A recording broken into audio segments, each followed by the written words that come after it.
1506년 9월 한양 저작거리 군중이 모였습니다. 한 여인이 처형당하는 것을 보기 위해서였습니다. 장녹수, 조선 최고의 기생이었던 그녀가 이제 역사의 무대에서 사라지려 하고 있었습니다. 사람들은 속삭였습니다. 저 여부가 왕을 망쳤다. 저 여자 때문에 나라가 이 지경이 됐다. 하지만 정말 그럴까요? 천한 기생 출신 여인이 어떻게 조선의 왕을 소나기에 넣을 수 있었을까요? 그녀는 정말 악녀였을까요? 아니면 시대의 희생양이었을까요? 오늘 우리는 장녹수의 눈으로 역사를 다시 봅니다. 그녀가 어떻게 살았고, 어떻게 권력을 잡았고, 어떻게 무너졌는지 500년 전 한 여인의 치열한 생존기를 시작합니다. 장녹수는 누구였을까요? 그녀의 출신에 대해서는 기록이 명확하지 않습니다. 이것부터가 이미 의미심장합니다. 역사는 그녀를 지우고 싶어 했던 것입니다. 천한 출신, 한 가지 확실한 것은 그녀가 기생이었다는 것입니다. 조선시대 기생. 그들은 어떤 존재였을까요? 천민입니다. 법적으로 양반의 물건과 같았습니다. 매매의 대상이었고 마음대로 거부할 수 없는 존재였습니다. 하지만 동시에 그들은 예술가였습니다. 시를 짓고 노래하고 춤추고 악기를 연주했습니다. 최고 수준의 교육을 받았죠. 모순입니다. 천하면서도 교양 있고 무시당하면서도 필요한 존재. 장녹수는 이 모순 속에서 태어나고 자랐습니다. 재능과 야심. 어린 시절부터 그녀는 남달랐다고 합니다. 노래를 부르면 새들이 멈춰 들었다는 이야기가 있습니다. 춤을 추면 바람도 숨을 죽였다고 합니다. 물론 과장일 것입니다. 하지만 분명한 것은 그녀가 뛰어난 재능을 가졌다는 것입니다. 특히 검은고 연주에 능했습니다. 검은고는 선비들의 악기였습니다. 고상하고 어려운 악기였죠.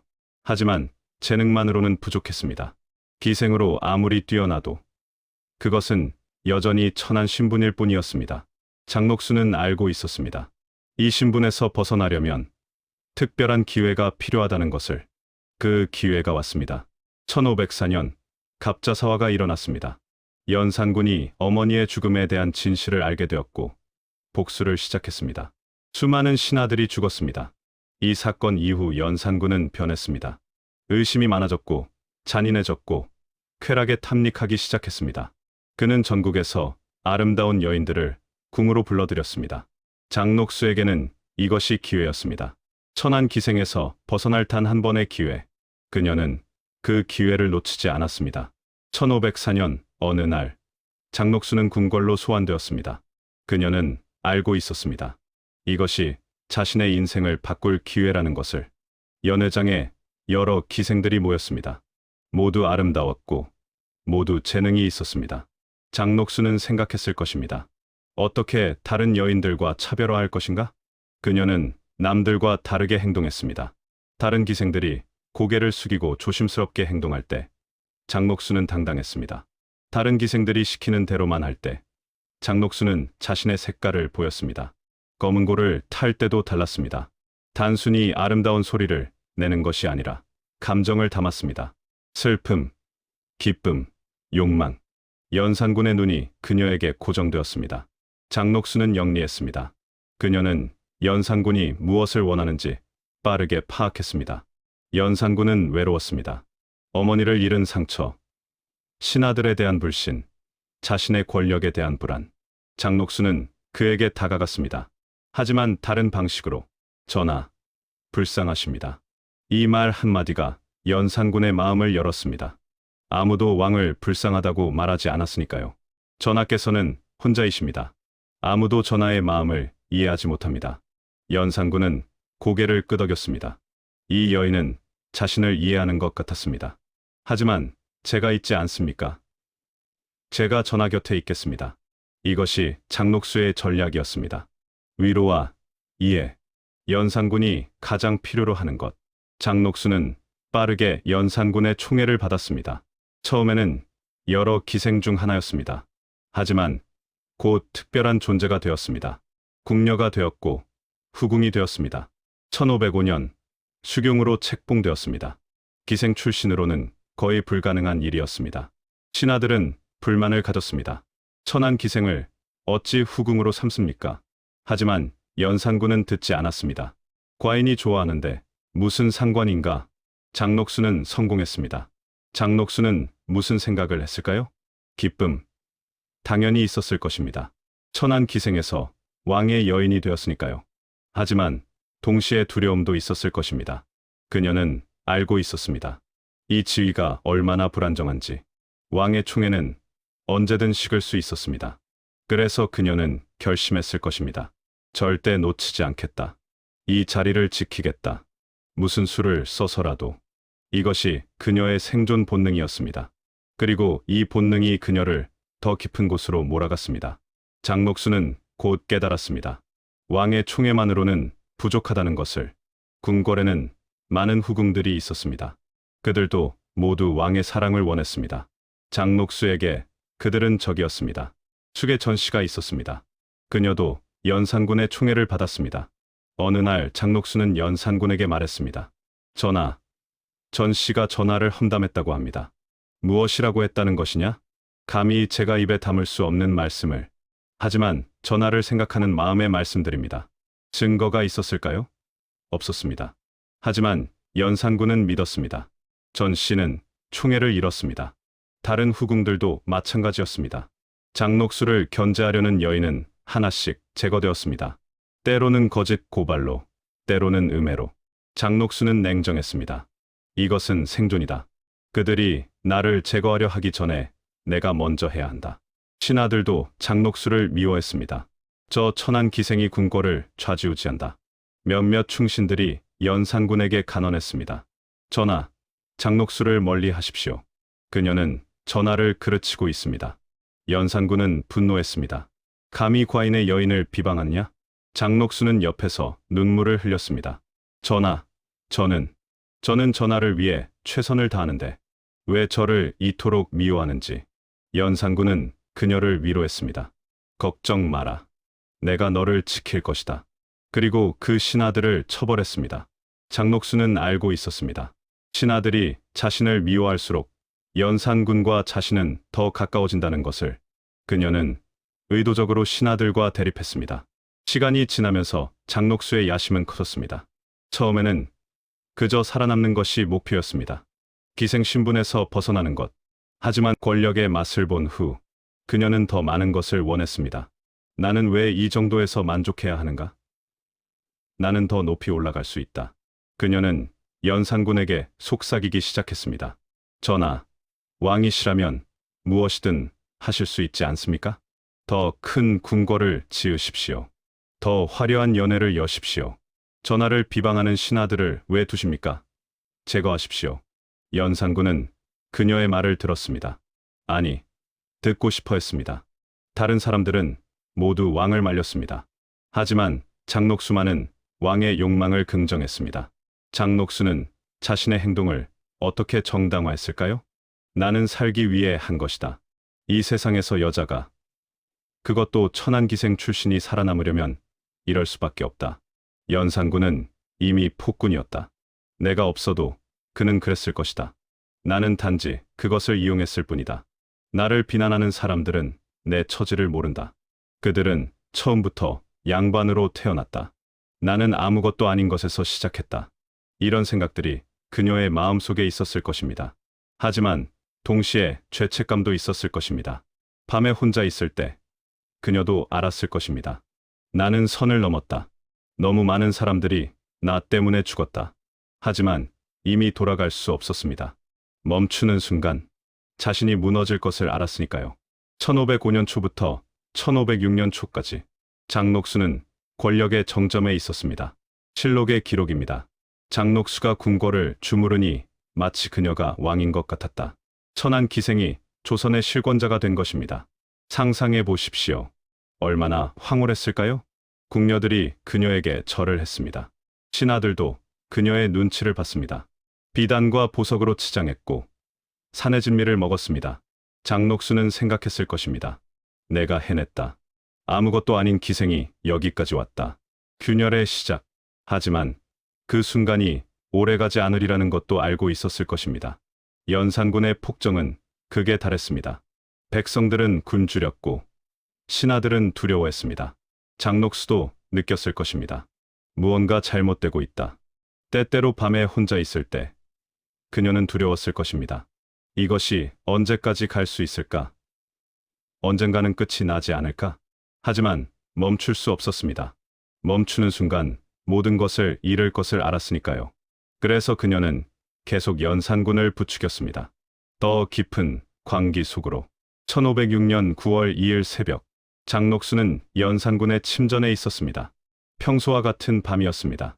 갑자기 소란이 들렸습니다. 전하, 역적들이 쳐들어왔습니다. 장녹수는 순간 모든 것을 알았을 것입니다. 끝났다. 군사들이 침전으로 들어왔습니다. 박원종이었습니다. 연산군, 그대는 폐위되었소. 연산군은 믿을 수 없다는 표정이었습니다. 장녹수는, 그녀는 무슨 표정을 지었을까요? 두려움, 당연했을 것입니다. 하지만 어쩌면 안도도 있었을지 모릅니다. 드디어 이 끝나는구나. 군사들이 그녀를 끌어냈습니다. 살려주십시오. 저는 아무 잘못이 없습니다. 그녀가 부르짖었다고 기록에 있습니다. 하지만 아무도 듣지 않았습니다.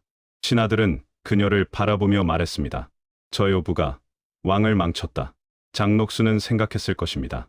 요부, 나만 나쁜 것인가? 연산군은, 그를 방관한 신하들은 왜 나만 악녀인가? 하지만 말할 기회는 없었습니다. 이미 결정된 일이었습니다. 장녹수는 한양 저작거리로 끌려 나왔습니다. 공개 처형이었습니다. 군중이 모였습니다. 어떤 이들은 환호했습니다. 요부가 죽는다. 어떤 이들은 조용히 지켜봤습니다. 장녹수는 무슨 생각을 했을까요? 이렇게 끝나는구나. 기생으로 태어나 잠깐 권력을 맛보고 다시 천하게 죽는구나. 후회했을까요? 아마도. 내가 다른 선택을 했다면? 연산군을 부추기지 않았다면? 하지만 동시에 이렇게도 생각했을 것입니다. 그래도 나는 살았다. 내 방식대로. 기생으로 그저 늙어 죽는 것보다는 나았다. 마지막 말. 장녹수의 마지막 말은 기록되지 않았습니다. 역사는 그녀에게 변명의 기회조차 주지 않았습니다. 만약 그녀가 말할 수 있었다면 무엇을 말했을까요? 나는 살고 싶었다. 기생으로 태어난 것이 내 잘못인가? 연산군을 망친 것은 내가 아니다. 그는 이미 망가져 있었다. 나를 악녀라고 부르는 당신들은 얼마나 선한가? 나를 비난할 자격이 있는가? 하지만 그녀는 말하지 못했습니다. 아니, 말해도 아무도 듣지 않았을 것입니다. 역사의 기록. 장녹수는 조선 역사상 최악의 악녀로 기록되었습니다. 500년이 지난 지금까지도 그녀의 이름은 요부의 상징입니다. 하지만 이것이 공정한가요? 역사는 승자가 씁니다. 중종반정을 일으킨 사람들이 역사를 기록했습니다. 그들은 연산군의 폭정에 대한 모든 책임을 장녹수에게 돌렸습니다. 여자 때문에 나라가 망했다는 편리한 서사였습니다. 연산군 자신의 책임은, 신하들의 책임은, 사회 구조의 문제는 모두 한 여인에게 덮어씌웠습니다. 그녀를 변호하며 장녹수를 완전히 면죄할 수는 없습니다. 그녀는 분명 많은 사람들을 해쳤습니다. 거짓 고발로 신하들을 죽게 했고 연산군을 부추겼습니다. 하지만 그녀의 처지도 생각해야 합니다. 천한 기생으로 태어났습니다. 선택의 여지가 거의 없었습니다. 왕의 총애를 받았지만 그것은 언제든 사라질 수 있는 것이었습니다. 그녀가 할 수 있는 것은 그 자리를 지키기 위해 최선을 다하는 것뿐이었습니다. 그 과정이 도덕적이었는가? 아닙니다. 하지만 그녀에게 다른 선택지가 있었는가? 그것도 의문입니다. 장녹수. 그녀는 누구였나? 악녀? 희생자? 생존자? 아마도 그녀는 이 모든 것이었을 것입니다. 그녀는 자신의 이익을 위해 냉혹하게 행동했습니다. 그 과정에서 많은 사람들이 피해를 입었습니다. 하지만 그녀도 조선시대 신분제와 성차별의 희생자였습니다. 그녀는 주어진 환경에서 살아남기 위해 싸웠습니다. 그것이 그녀의 방식이었습니다. 여성에게만 묻는 책임. 장녹수 이야기에서 가장 문제적인 것은 무엇일까요? 한 여인에게 모든 책임을 돌린다는 것입니다. 연산군의 폭정은 장녹수가 오기 전부터 시작되었습니다. 갑자사화는 장녹수와 무관합니다. 연산군, 스스로 폭군이었던 것입니다. 장녹수는 그것을 이용했을 뿐입니다. 하지만 역사는 여자 때문에 나라가 망했다고 기록했습니다. 이것은 조선시대만의 문제가 아닙니다. 오늘날에도 권력자 곁에 여성에게 과도한 책임을 묻는 경우가 많습니다. 장녹수의 이야기는 우리에게 묻습니다. 약자가 생존하기 위해 도덕적으로 문제 있는 선택을 한다면 우리는 어떻게 판단해야 하는가?